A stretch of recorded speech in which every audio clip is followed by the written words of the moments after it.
ओडिशार महिला माने आज केवल घरणी नुहंती, सेमाने आज ओडिशार विकासर मंग धरिछंती, साजिछंती परिवर्तनर वार्ताबह। सुभद्रा योजना आनी देइछि आम राज्यर महिलांक पई एक नुआ सुजोग।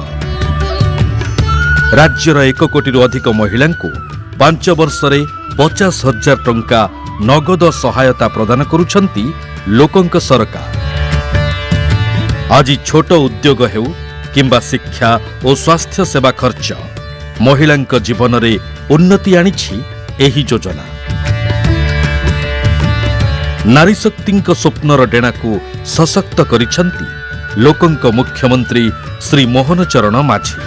सुभद्रा पैसा पाई बहुत खुशी। फर्स्ट किस्ती 5,000 मु सामग्री जाक आनिली, पनीपरिबा जाक मो खाली किरान दुकान थिला, पनीपरिबा भलो चालुछि। बे मु बेकारटारे घरे बसिथिली, से सुभद्रा योजना पैसा आनी आसीबारु मु गोटे सिलाई मेसिन पकेइली घरे। से सिलाई मेसिन मु जेतिकी पैसा इनकम करूची मो घर परिवार खुशी रे चलुची। सुभद्रा योजना हमको दबारु मो स्वामी बुली बुली के परिवार करथले। मुख्यमंत्री सुभद्रा पैसा दबारु गोटे छोट परिवार दुकान करके बसिची, सेठू जहाँ लाभवान होची परिवार बहुत खुशी रे चलुची। मुख्यमंत्री मोहन माझी को बहुत बहुत धन्यवाद। कथा देई कथा रखिले मोहन सरकार।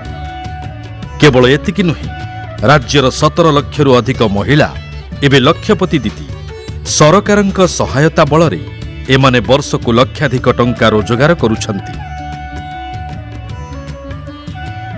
माननीय प्रधानमंत्री श्री नरेंद्र मोदी देश में 3 कोटी लक्षपति दीदी निर्माणर लक्ष्य रखिथिबा बेले आज ओडिशा साजिछि देश में नंबर 1। सेहीपरि राज्यर आर्थिक अनग्रसर परिवार रे झियंक विवाह पाई मुख्यमंत्री कन्या विवाह योजना रे मिलुछि सहायता।